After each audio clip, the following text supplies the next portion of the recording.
I legit have a doctor's appointment tomorrow, and they're not going to be happy with me. What in the world is up, foodie fam? So we're back here for week 2 of Matchup Mashup. Last week we had the Bears. That's not true. We had the Lions versus the Rams. So we did a Coney Island street taco. We're back at it again.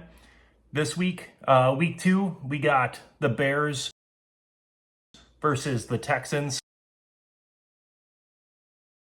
We got Chicago versus Houston, the 3 and 4 biggest cities in the nation, and some pretty exclusive food scenes, to be honest with you. So we got smoked food down in Texas, mainly smoked beef, brisket. It's just so good down there. And then you got Chicago. You got deep dish pizza, you got the Chicago dog, and you got Italian beef. So what are we going to do with this Frankenstein meal, the matchup mashup for the Bears versus the Texans? We're going to do a smoked chuck roast, so smoked beef Italian. We're going to use hot Giardinara. We're going to do a chuck roast. And we're going to throw down a sandwich and see how it is. Now, a word from our sponsors. This week's episode is brought to you by the All-Star Grill Kit. You get 3 seasonings, 3 perfectly paired barbecue sauces. Back-to-back weeks with Texas Crutch. It is my second favorite seasoning, but that's not the reason why we're using it. We are smoking a chuck roast, therefore it has to be Texas Crutch. Lowcountry Gold is going to be used in a couple different ways in this recipe. Hot Giardinara, and I did miss that chuck roast and the wrong bread. And then he was all like, huck it, chuck it, football. If you get that reference, let me know down in the comments. Anyway, use the chuck roast here, just because it's a little bit more simple, a lot cheaper than brisket. And midway through, I realized that the Giardinara is in oil, so I used that as the binder. And then you'll see here pretty quickly that I said screw it, and use some Lowcountry Gold too, because why not? I really wanted a good bark on this, so I figured let's use some oil, let's use some Lowcountry Gold. Seasoned super liberally because you got a big hunk of meat there, just like myself. I use about 1.5 tablespoons of Texas Crutch per pound of meat that I'm cooking when I'm smoking food. I decided to get the old pit boss up and going at around 250 degrees. I like 250. A lot of people will smoke at 225 instead. I don't see a drastic difference, so 250 it is. Gets the meat done a little bit quicker. Well, I do think that you should absolutely 100% smoke the chuck roast. If you don't have a smoker, you could throw it on a grill for a little bit and then toss it in the oven just to finish it off, or just do the entire thing in the oven. It's your world, squirrel. I don't know why I'm being so dainty about this. It's an outdoor cooking apparatus and a big hunk of meat. Just throw it on there. Ooh, that one's my favorite. I know what you're thinking, and yeah, that lawnmower is really loud. And number 2, he uses an easy bake oven.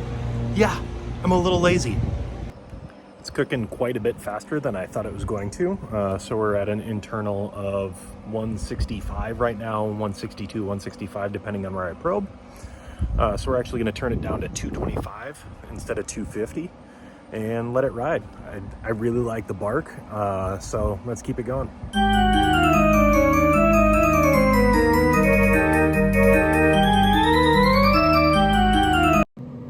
Sometimes on windy days, 225 is a little too low for my smoker, and it burnt out. Absolutely do not worry, though. I got it all cleaned up and restarted, and because of that, though, I did have to wrap it. I didn't double check to see if I had any beef tallow left over, and I didn't have any bacon grease or anything laying around, so I did have to use some salted butter. It still worked out super well. Here at the Tailgate Foodie, we adapt and we overcome. For cooks like this, I really enjoy the butcher paper instead of aluminum foil. I don't really have a rhyme or reason, but if you don't have butcher paper, just use foil. I bought some different bread. I actually bought some French bread, which the other store that I shopped at didn't have French bread. Because I'm smoking the chuck roast and I don't use pans while cooking in my smoker, I decided to just make the au jus in a pan without the drippings. It absolutely would have been better with the meat drippings, but instead I used some beef broth, a little bit of coffee. I cracked open a beer at 9:30, 10 o'clock. Drank the rest of it, used about 4 ounces. Seasoned it up with a little bit more of that Texas Crutch, and threw some hot Giardinara in there just for funsies.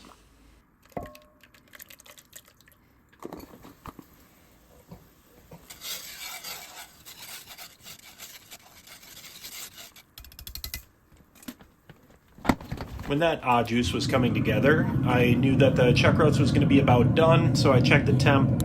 I like to take my chuck roast a little bit higher than I do brisket just because of the fat content, so I'm sitting at around 210, which was perfect in my eyes.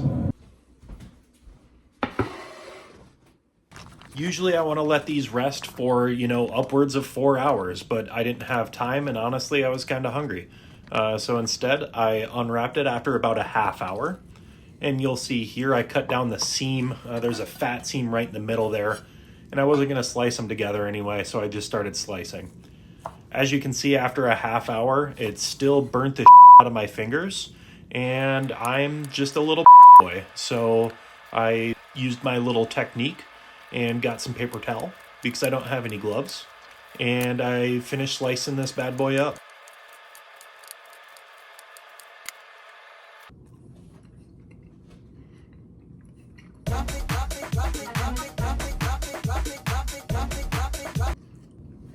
Here's that French roll that I so graciously informed you that I purchased instead of the initial buns that you saw at the beginning. So I just cut it right down the middle. I don't like to toast it simply because I'm going to dip it in the au jus anyway. So what's the point? You know what I'm saying? I'm really happy that I went out and bought that French roll, actually. It's this big piece of bread, obviously, but I could really load in that chuck roast in there. And then you'll see when I dip it, it just holds together better. Like a true unprepared person, I left the Giardinara in the fridge, which is totally fine. I purposely got the hot stuff just because I knew that the fattiness and the saltiness from the chuck roast was going to overtake the mild stuff. I really enjoy Giardinara. That's why I keep saying it, but that's also why I just load this sandwich up with it. And here's another way to break the rules of both Chicago and Texas. I use some Lowcountry Gold mustard sauce, just as like a tangy, sweet combination with the flavors. You can see how big this sandwich is because, well, I got some mitts on me. And it took a little bit to get everything to stay in there. I obviously wasn't going to eat this all myself, so I cut it into little party-sized sandwiches and proceeded to still eat like 3 or 4 of the sections. If you don't click your tongs, you're going to die, so you got to get that out of the way before you start using them. And then you just take that sandwich and you dunk it right in that au jus. The au jus is not red, that's just a reflection of my shirt. Just a heads up.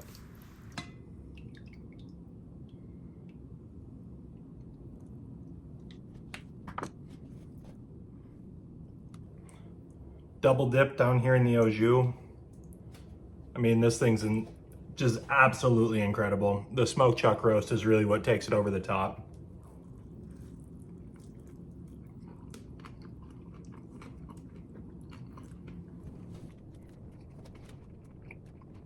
So good that I just bit my lip, and it doesn't feel good at all. And honestly, the mustard, Lowcountry Gold, which is a nice little addition. Well, we did it again. Don't forget to like, share, comment, and subscribe for your chance to win the All-Star Grill Kit. So there's 3 seasonings, 3 sauces that are gonna change your life. And if you continue to follow along with these recipes, you're gonna see 17 straight weeks of a recipe that has 1 seasoning and 1 sauce from the box. Now, I'm gonna keep eating because I'm fat and this is really good. I am so happy with how these matchup mashups are going. It's been really, really fun. I'm gonna just keep making Frankenstein recipes and they're gonna turn out like this hopefully. So here we go.